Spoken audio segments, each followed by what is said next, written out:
Insightful podcasts by informative hosts.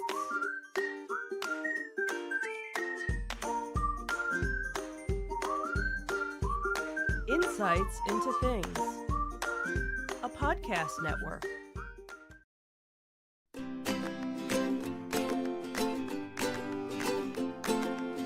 Welcome to Insights into Teens, a podcast series exploring the issues and challenges of today's youth.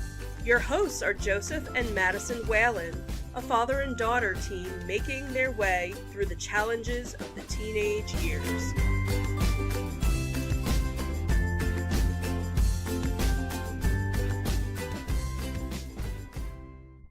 Welcome to Insights into Teens. This is episode 175, Overcoming Overthinking. I'm your host, Joseph Whalen, and my contemplated and considerate co-host, Madison Whalen.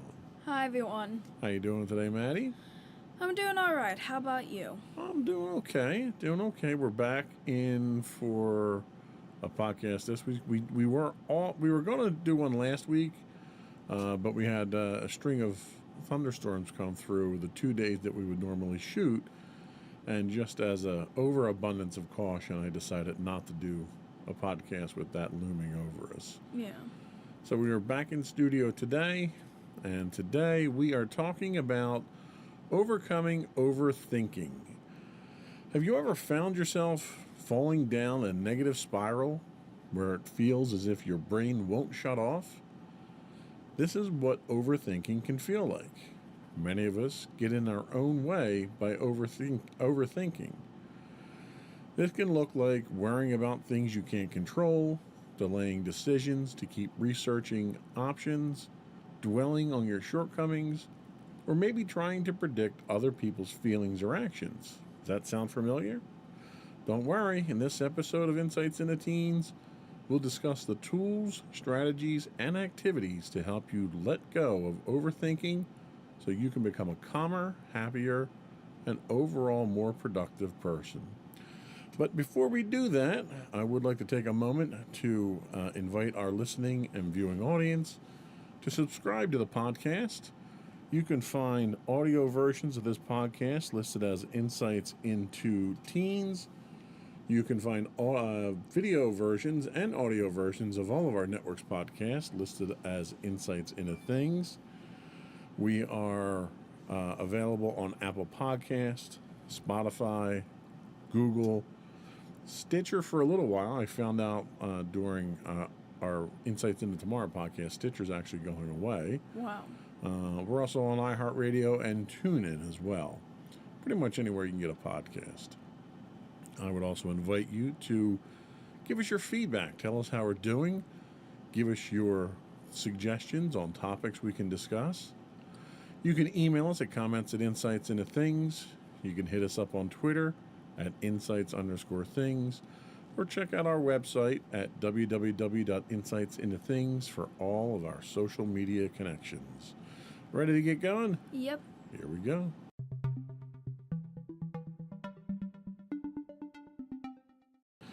So the first step to overcoming overthinking is to identify the different types of overthinking there are. Overthinking can feel like an overwhelming challenge that's difficult to solve or pin down, and it comes in a few specific forms. Identifying which type of overthinking you're experiencing is crucial because it gives you self-awareness to change your behavior for the better. So the first is something I'm probably going to butcher the name of because it looks weird. Rumination? Rumination, yeah. Rumination. All right, nice. Rumination is a type of overthinking that involves rehashing the same thoughts over and over. You may replay missteps or mistakes in your head, like beating yourself up for a typo you made on an assignment or worrying about your friend's reaction to a comment you made.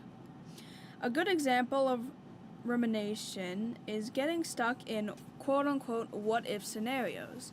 A couple we have listed are, what if I'd gone to the dance, or what if I had reached out to my teacher earlier? Do you ever find yourself ruminating over something? Maybe something's bothering you, or you have a test coming up, or you made a mistake on a test or something like that, and it just sort of churns and churns and churns? Yeah, a lot. Especially when I was in school, and I know I'm probably going to be experiencing it when I go back to school. I tend to focus on, like, very small mistakes or worrying about a test, like, when I hear about it. And, like, it's kind of like the constant anxiety kind of just builds because I continue to be repeating in my head.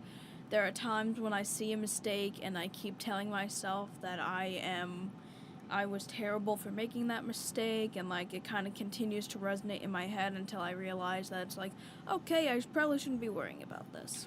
Yeah, I find myself doing it from time to time too, especially usually if it's stuff at work where maybe I made a mistake, or I realize after a decision's made that it probably wasn't the best decision, and I keep going back over it in my head trying to figure out how I could have did it better, what could I have done more research, what was it that I did wrong where I can try to correct that in the future. And there's a certain amount of constructive effort that goes into that. One of the things that we talk about all the time is that you learn more from your mistakes than you ever do from your successes.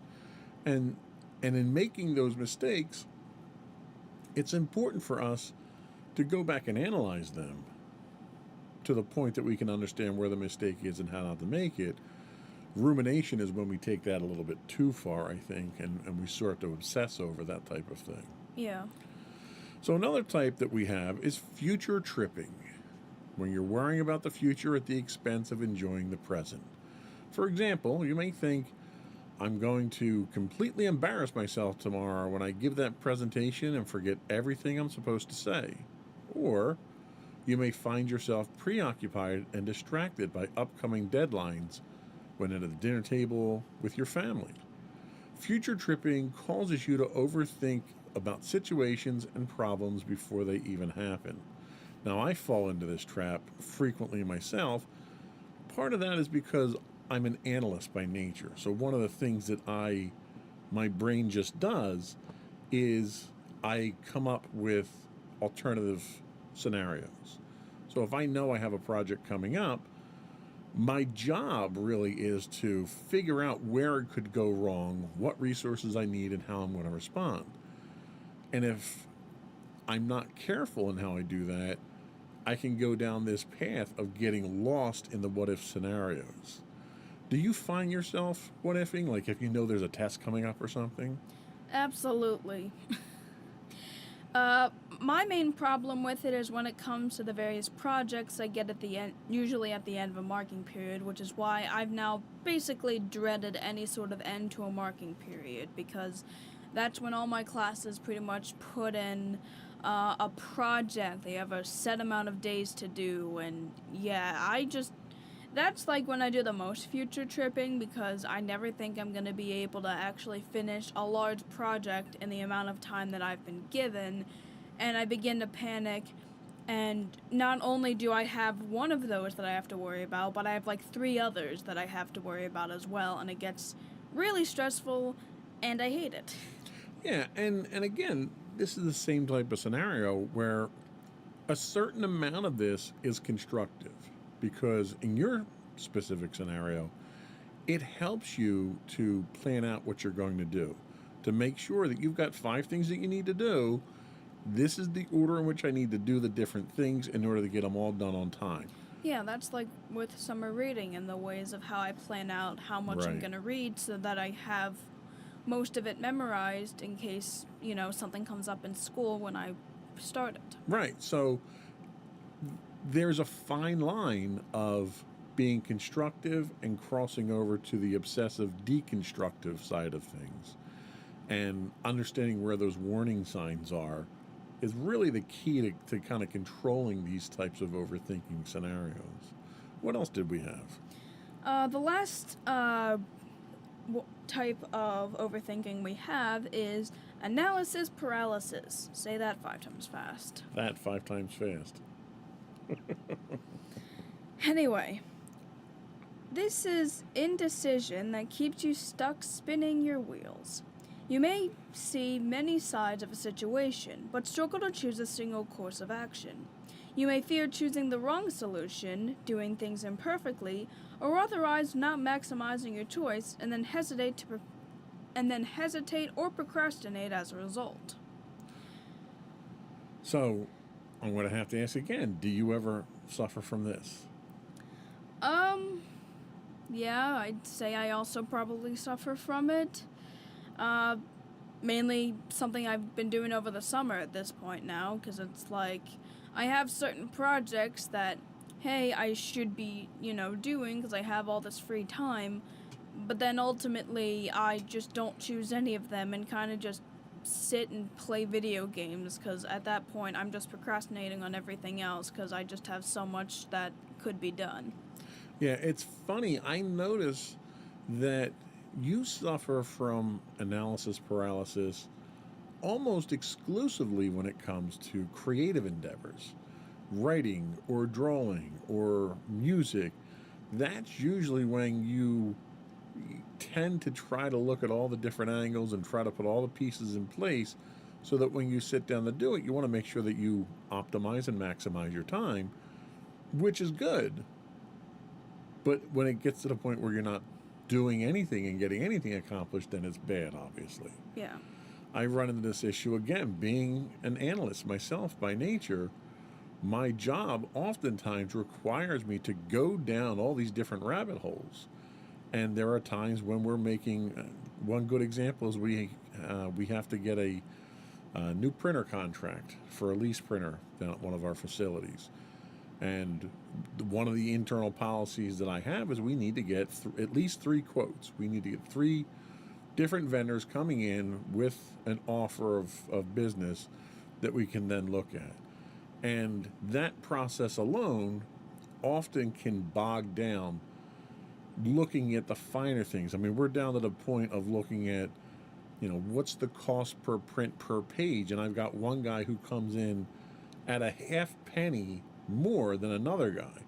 That's the level that we're looking at it from an analysis standpoint right now. Right now, this particular scenario is deliberate because what I'm trying to do is train my team at this facility how to do a RFP, a request for price analysis and stuff like that. So I would have already normally made the decision already by now, but I'm trying to take them down that path to have them learn how to do it, and they're getting to the point where they're getting hit with analysis paralysis. Mm-hmm. So, and I want them to take that journey because it's important to go down that path so we can step back at some point in time, look at where that mistake is, and figure out how we're going to correct it. Yeah.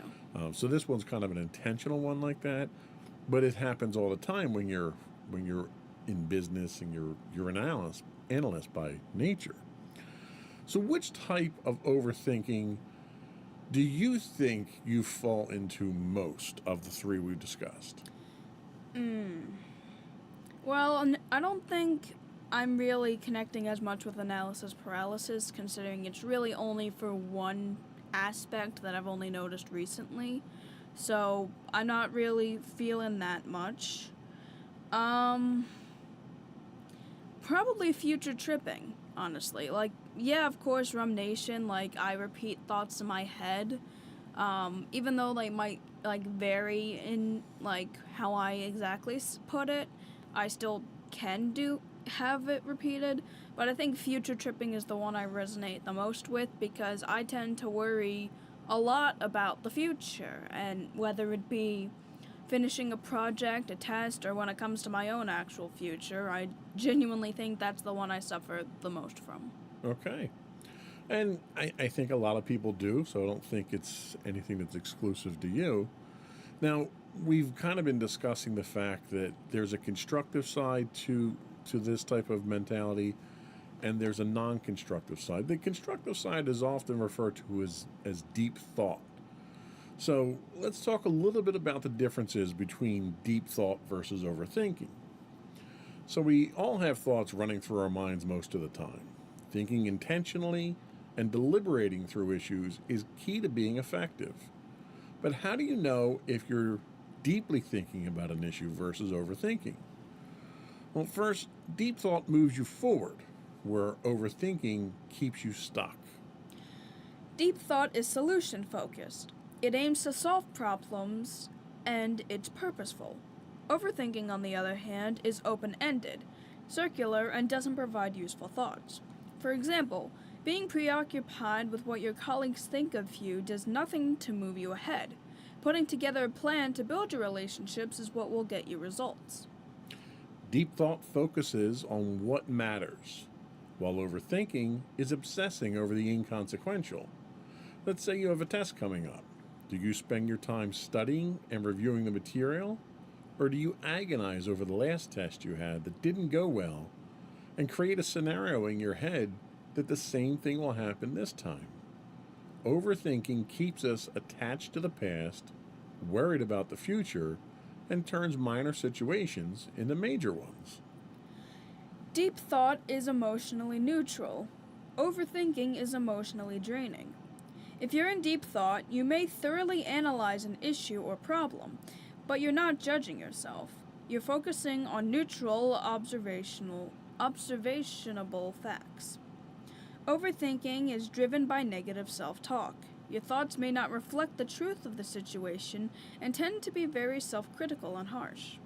So, the difference between deep thought and overthinking isn't about the amount of time you spend deliberating, rather, it's how much of the quality of your thoughts enhance your performance. So, as long as you're in deep thought, like when, for instance, you have your summer reading, you spend a chunk of time up front there figuring out how much you need to read each week in order to get it done by school. And that helps you set a plan in motion to move forward, and then you accomplish what your goal is, right? Yeah.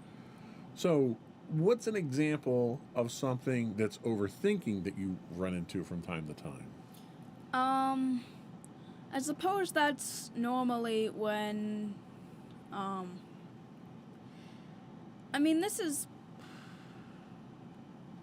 Yeah, thing is, most of my scenarios of overthinking tend to eventually turn into deep thought, but some examples I can think of currently are when I have those marking period projects, or I would have a quiz or test coming up in my history class.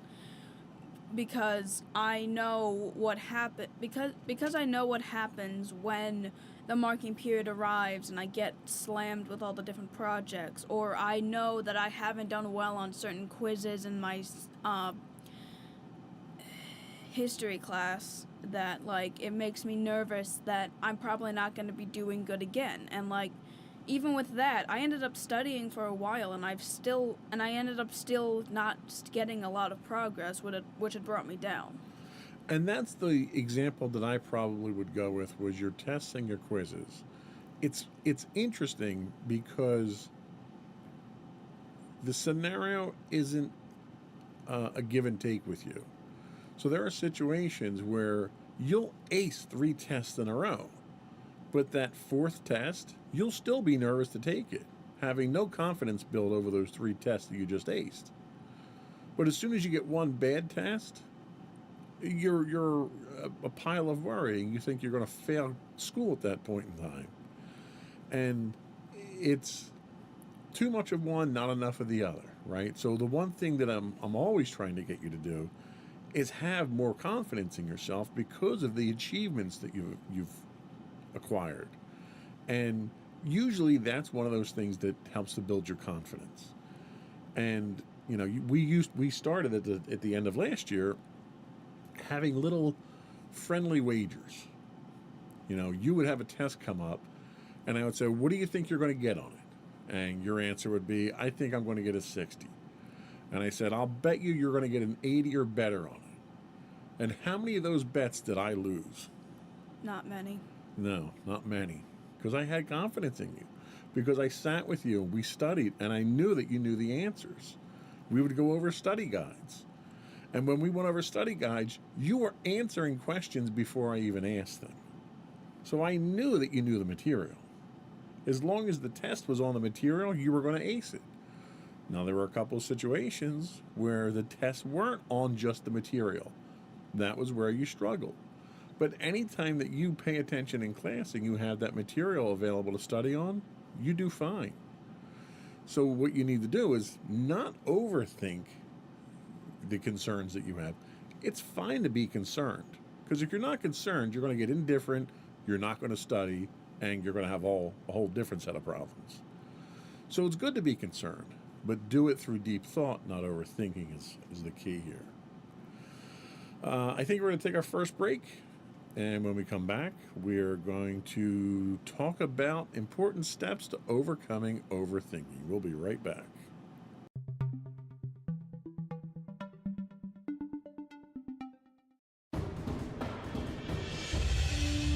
For over 7 years, the Second Sith Empire has been the premier community guild in the online game Star Wars: The Old Republic. With hundreds of friendly and helpful active members, a weekly schedule of nightly events, annual guild meet and greets, and an active community both on the web and on Discord. The Second Sith Empire is more than your typical gaming group. We're family. Join us on the Starforge server for nightly events such as operations, flashpoints, world boss hunts, Star Wars trivia, guild lottery, and much more. Visit us on the web today at www.thesecondsithempire.com.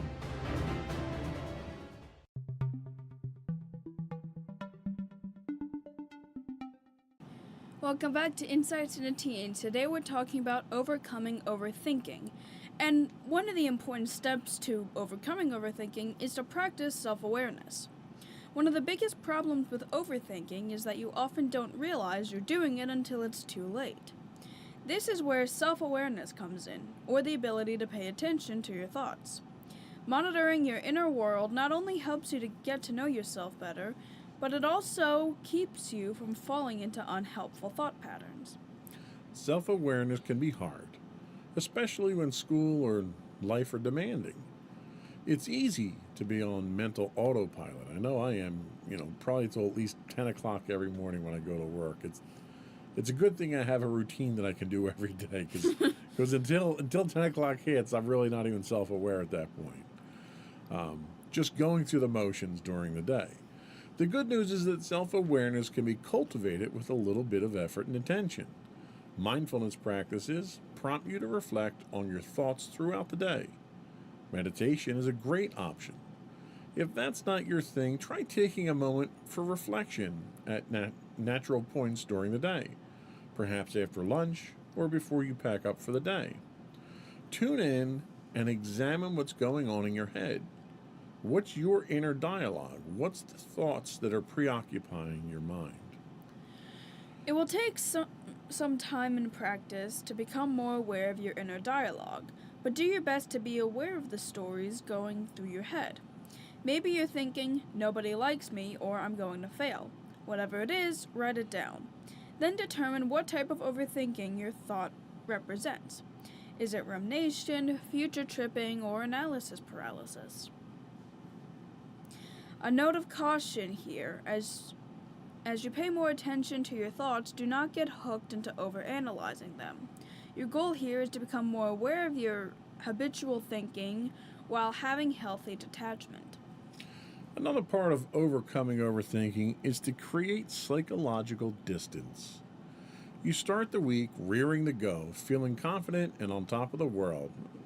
Usually, Mondays really aren't my best days, but then it happens. You don't speak up during class when you have a chance. Afterwards, the critical voice in your head takes over. How could you let that opportunity go by? The teacher's probably assuming you're not engaged. You try to brush it off and work on assignments in your next class, and just then you catch a typo on a paper you submitted and you think, can I get anything right? Maybe this is a sign I'm not any good. This story is just one example of the harsh judgment you may make about yourself when overthinking.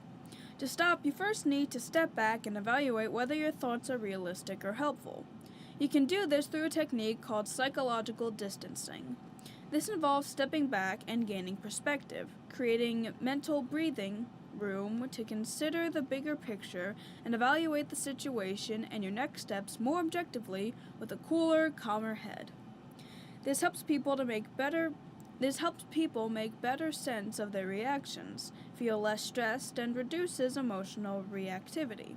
In the long term, it makes people less vulnerable to recurring thoughts such as overthinking. A good way to create psychological distance is by personifying your inner voice. If you had to give your inner overthinker a name, what would it be? You might call it Bozo because he tends to be annoying. You might name it the Worrywart or Gremlin. Choose something lighthearted or a fictional character. Get a figurine or a photo to make your inner overthinker even more concrete. You can also play the role of observer. Imagine you're a scientist studying your thoughts as you would a specimen in a lab. What do you notice? Or pretend as if viewing your life as a movie with you as the lead character. What would you hope to happen next? There's also the concept of the swap. Use your own name when thinking about yourself. For example, instead of thinking, I'm having trouble deciding whether to take this assignment, or you would think, Maddie is having trouble deciding whether to take this assignment. Thinking in the third person helps you to create the psychological distance. Obviously, insert your own name into that. It's not easy to form new habits, but with practice, you can master it. What's great is that psychological distancing works equally well for past events and future events. A recent study found that people felt less anxious about stressful future events, like taking a test or speaking to a group, when they imagined it as an outside observer. So, what specific situation do you find yourself overthinking about where you can practice psychological distancing? Maybe it's a test or a quiz, or maybe an important project with a tight deadline. Something I could probably see myself practicing psychological distancing from, I could use it on my grades, but I think I'm gonna have a lot harder of a time doing that, considering how much I strive to have perfection when it comes to that. Right. So that's not my go-to. Well, one of the things that I've done with you in the past, which is a form of this, is looking at the bigger picture. I'll say you'll be worried about a test. You'll say, I got an 80 on a test. And I'll say, okay, what's the worst thing that can happen? Let's just think worst case scenario. You got another test coming up, you get an 80 on that, what happens? It'll bring your grade point down by so many percentage points. That's literally the worst thing that can happen. So that type of psychological thinking is really a 30,000 foot level. Let's take a step back away from the situation. You've got a little campfire here in the middle of a forest. You're not burning the whole thing down. So that type of psychological distancing helps as well because it helps to put the bigger picture into perspective. Yeah. And sometimes stuff like that, like talking about yourself in a third person, gets a little weird. You sound like a professional wrestler at that point sometimes when you do that. Yeah. But when you try to look at it from a different perspective, like the one thing that I like is if I'm having a problem and I can't, like if I'm trying to fix something, well, first of all, I'll have yelled at it and screamed at it and cursed at it and everything else. Then I'll take a step back and realize how ridiculous I just was. And then that helps me to center myself to go back in and start looking at it from a more objective standpoint. Yeah, and that's the one thing my guidance counselor from school kind of got me to do. Basically, when I was upset about the grades that I ended up getting, she was saying, well, what if your friend had ended up getting that kind of grade? Would you be that mad at them? And I'm like, no, I wouldn't. I'd say that that it's not that big of a deal. It's a way for you to improve and such. And basically, proving the point that I wouldn't think about, like, my friends the way I think about myself. Right. You would hold them to a different standard. You would be sympathetic to them. We've done it on the podcast a number of times. When there are situations that I know we're discussing something that might be a little more sensitive, I'll ask, have you had any friends that have gone through this? Tell me how you helped a friend through this. Because when you do that, you can sort of divorce yourself from the emotional side of it and talk about what you did objectively to help that person. So psychological distancing is a very effective way of trying to get yourself out of these overthinking ruts sometimes. What else do you do? Is there anything else that you do when you find yourself overthinking something? Any other hints or tips or tricks or anything? Kind of like I say a lot of times when I deal with this kind of stuff, I step back from it. Yeah. If I am just having a problem with something, the best thing I can do is just not worry about it and take a step back. Yeah, it's one of those things that you need to distance yourself emotionally, physically, if you're working on a project, psychologically, if it's starting to wear you down. You go off, you distract yourself, you do something that you enjoy, and that gives you that distance that you need. After you do that, you'll gain a better perspective on whatever the problem was. And almost every time I wind up solving the problem after I take that little mental break. Yeah. So we're going to take our next break. When we come back, we're going to talk about some more helpful tips for overcoming overthinking. We'll be right back.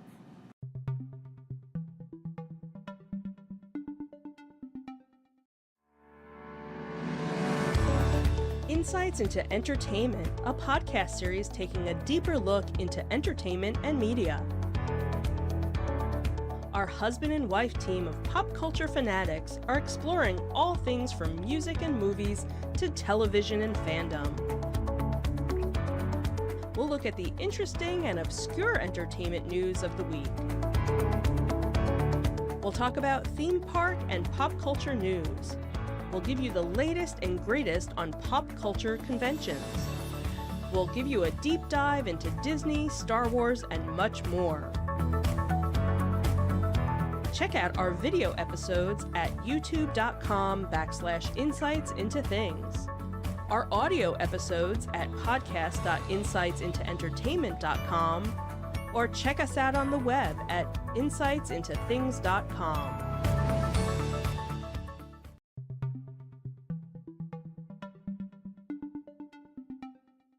Welcome back to Insights into Teens. Today we're talking about overcoming overthinking.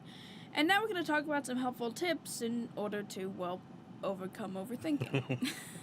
It really is that simple. Very redundant titles, might I add. So, our first tip here is to listen to your gut. Hunch, instinct, and deeper knowing. There are many names for gut feeling. Your gut is the seat of your intuition, which, put simply, are things we know unconsciously. Your brain works in tandem with your gut to quickly assess all of your memories, past learnings, personal needs, and preferences, and then makes the wisest decision given the context. In this way, intuition is a form of emotional and experiential data. Research shows that pairing intuition with analytical thinking helps you make better, faster, more accurate decisions and gives you more confidence in your choices, more than relying on logic alone. This is especially true for major life, career decisions, like what city to settle down in, or whether to take a promotion, even if you don't feel 100% ready for it. Tapping into your emotions can feel a little unsettling and abstract at first. You can hone your intuition and leverage it as a decision-making tool. Start by making minor decisions by listening to your gut. Pick a restaurant for dinner without reading online reviews, or take a walk without choosing a specific route. Taking quick, decisive actions with small consequences gets you comfortable using your intuition. Intuition is like an internal traffic light. Is your gut feeling flashing red with a feeling of repulsion or dread telling you to stop? Or is it flashing green with excitement and simply a sense of calm and peace?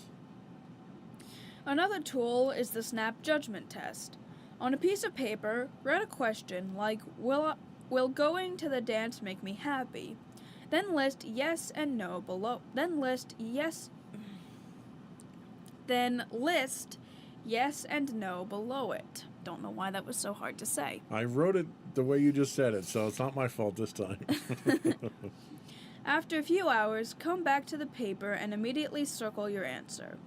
It might not be an answer you like, especially if the question is a big one, but there's a good chance that you forced yourself to responding honestly. You can also try test driving your decisions. For 2 or 3 days, act as if you've chosen option A. Observe how you feel and think. Then, for another 2 or 3 days, try option B. At the end of the experiment, take stock of your reactions. Simulating the outcome can tell you a lot about what you really want. Very few people say they've regretted going with their gut.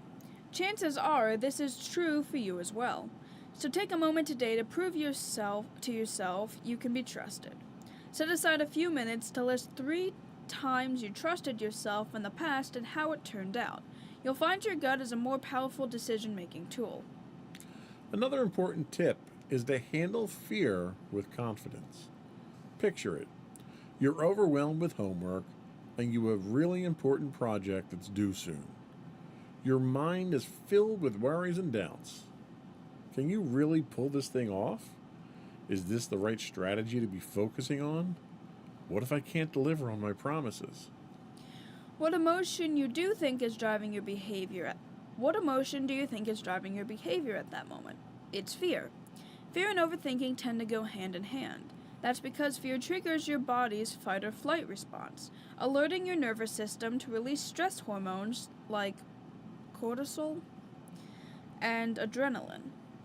The frontal part of your brain, which is responsible for self-control, concentration, and focus, tends to go offline. The primitive part of your brain, called the Amygdala? Called the amygdala, takes over. No matter how intense the feeling, you can take charge of fear before it takes charge of you.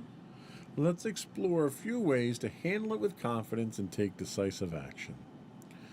You can get back in the driver's seat with a mindfulness technique called grounding. This activates your parasympathetic nervous system. The opposite. See, you could have got that instead of amygdala, okay? I was good in what I gave you. Yeah. That's the opposite of your stress response and gets your frontal brain back online so you can think clearly. There are many great grounding exercises you can try, including controlled breathing and a quick body scan or short meditation. Fear has a tendency to launch us into catastrophizing, where we expect the worst possible outcome. So instead, confront the worst case. Take the fear out to its extreme. You'll find you can create a plan for almost anything life throws at you. Likewise, consider what could go right in equal measure with what could go wrong. Flip your what-ifs. What if the class really loves my presentation? What if it isn't stupid, but brilliant and entertaining? After you've confronted the worst case, make a plan to deal with it. Use an if-then formula to brainstorm how you'll overcome obstacles. For example, if I find myself avoiding writing, then I will commit to writing just 100 words no matter what they are. In psychology, this is called implementation intentions. And in studies, it is shown to reduce fear and boost emotional control. Another slightly unusual suggestion: schedule time to worry. Really, do it. Set aside 15 to 20 minutes to review your fears and constructively problem solve. Make a list and circle the fears you have some control or influence over, whether by taking an action or changing your mindset about a situation. This may also sound counterintuitive, but the more you expose yourself to fear, the more you'll reset your amygdala to not get triggered. So this one is kind of deep in the psychological weeds here. A lot of big words in here, I know. Mm-hmm. But I think there are some very important things to kind of talk about here. The first one being gut instinct. Now, do you think you've got a good gut instinct? Maybe, kinda. See, I think you do, but you don't listen to it. Like, your gut kind of guides you. Like, if I really sit down with you and we're talking about one of these topics, you know what's the likely outcome is. You know what the right answer is, but you don't have the self-confidence to go with it. And the one thing they talk about here at the very end is the more you expose yourself to that fear, the easier it becomes to handle. It's like kind of exercising a muscle. So avoiding it's not a good idea, but dealing with it and seeing what you've done and the accomplishments that you've made should help you with that. The other things that they talk about in here about activating different parts of your brain and stuff like that, it's pretty sophisticated stuff on paper. But in reality, you're doing it all already. Meditation. Your form of meditation could simply be stopping what you're doing and going to pet a cat. Anything that calms you down, gets your mind off what you're doing, and helps you to relax is meditation. You don't have to learn some kind of, Zen transcendental meditation technique or something like that. You know it calms you down. You know it makes you happy. You know it makes you feel good. And I'd venture to guess that most people out there do as well. Yeah. So as long as you can recognize, and that's really the most important takeaway here, I think, is recognizing when you're to that point of overthinking. Just as it's important to recognize when you're stressed out or when you're depressed. You need to be able to recognize this. This all goes back to our emotional intelligence series of podcasts. The important thing is knowing when you're in this state. Once you recognize that, you've got the power to change it at that point. True. So the struggle, the hard part is knowing when you got to that. And overthinking is the tough one, because deep thought can very quickly become overthinking. Mm-hmm. So you kind of have to know where that line is. And I think you have to objectively look at it, because overthinking is when it becomes non-constructive, when it's taking you backwards or when it's impeding you. So when you're deep thought processing something and it stops feeling constructive to you. You're putting that piece of furniture together and you just can't get that last bolt in. The more you sit there and struggle, the more frustrated you're getting. That's when you're overthinking it. That's when you need to go sit down, grab a drink, watch TV, cuddle with a cat, do whatever it is you do to calm down. And then after you calm down, you come back a little while later, you tackle the problem and you solve it. And you do it every time. Yeah. I see you do it when you're putting things together. I see you do it on projects. I see you do it when you're writing stuff. You just need to be able to recognize those times and focus. And I think that's really key. And it's not easy. It's not easy to do, but it's one of those things that over time you can learn. Yeah. So you just have to sort of practice it.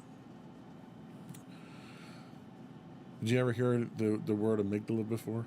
Yes, I have heard the word amygdala before. I've never seen it written down. A lot of people have never heard about it. Where I actually heard about it was a movie called Happy Gilmore. They talk about it a lot in there. It was actually kind of a funny movie. Not meant for kids, though. Yeah. I think that was all we had. Did you have anything that you wanted to close the show out with? I mean, outside of my closing thoughts. Well, that was kind of what I was getting at. Did you have closing thoughts? Yeah, I always do. Well, because you like to get the last word in. I don't get the last, well, I kind of do. You do, but nobody can hear it because it gets cut out in post. Why? Because it's in the credits. Then don't put the credits so early. We'll be right back, and we're going to get your closing thoughts when we come back. Uh-huh.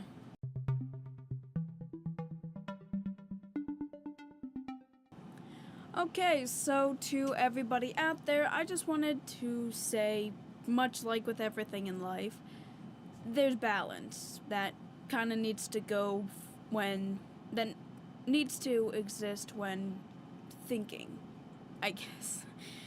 Overthinking, deep thought, to the point, if you're at the point where you're overthinking something, then you've crossed over to one extreme. And then, of course, being too relaxed is crossing over to another extreme. It's good to be concerned, but it's not good to be concerned in the way that you're going to be over-criticizing yourself and your own abilities. I tend to struggle with that a lot myself, and I know a lot of other people probably feel the same way. The best thing to do is to know that you should be concerned, or at least have some sort of concern, but don't let it influence your thoughts about your own self-worth. That's deep, man. I know. Sage words as always. Thank you. Before we do go, I want to once again implore you, ask you, encourage you, plead to you, bribe you if I could, to subscribe to the podcast. You can find audio versions of this podcast listed as Insights into Teens. Audio and video versions of all the network's podcasts can be listed as Insights into Things.